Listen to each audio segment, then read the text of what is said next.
Hello, good afternoon. Kain po tayo, let's eat. May kanin.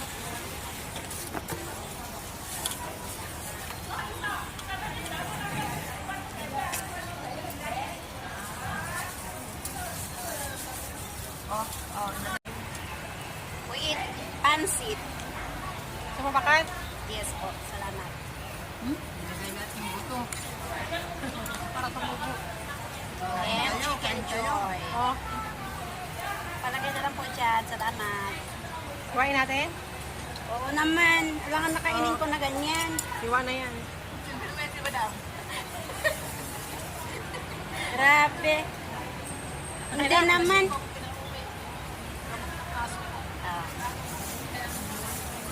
Sumpa tayo, meron pa. We eat pansit and chicken joy. Meron mo ninang? Sarap yan. Oh. Busin nyo. Dami to. Parang galit ka ata. Ha? Hindi. Yung sa nagugulay. Parang ang sarap sa patintong bata ngayon. Let's eat. Yummy. Anak, kunin mo na nga yung chicken mo. Ilagay ko yung mga dumi ng sa talabisi.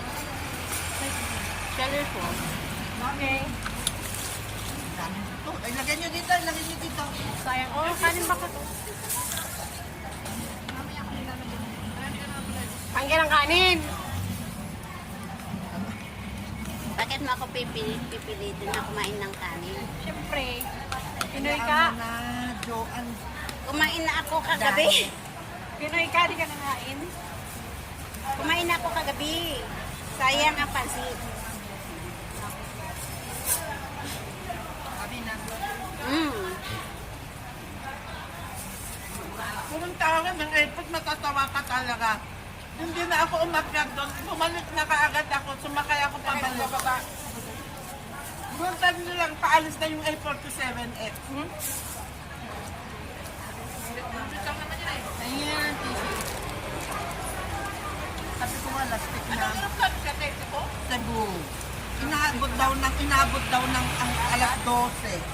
5 oras. 5 oras siya. Naawang-awa ako kasi Ganyan ako nagpwede noon. sabi niya, nagugutom na raw. So, binikain lang daw sila ng... trabaho dito? Oo, nasa franchise siya. Pinakain lang daw sila ng chichirya at saka ano. Naghihirap na yata sa buhay yun. At saka, ano ba yun? Sa tubig, ano. Sabi ko, sa susunod, huwag ka na mag-Cebu. Philippine Airlines o Cathay.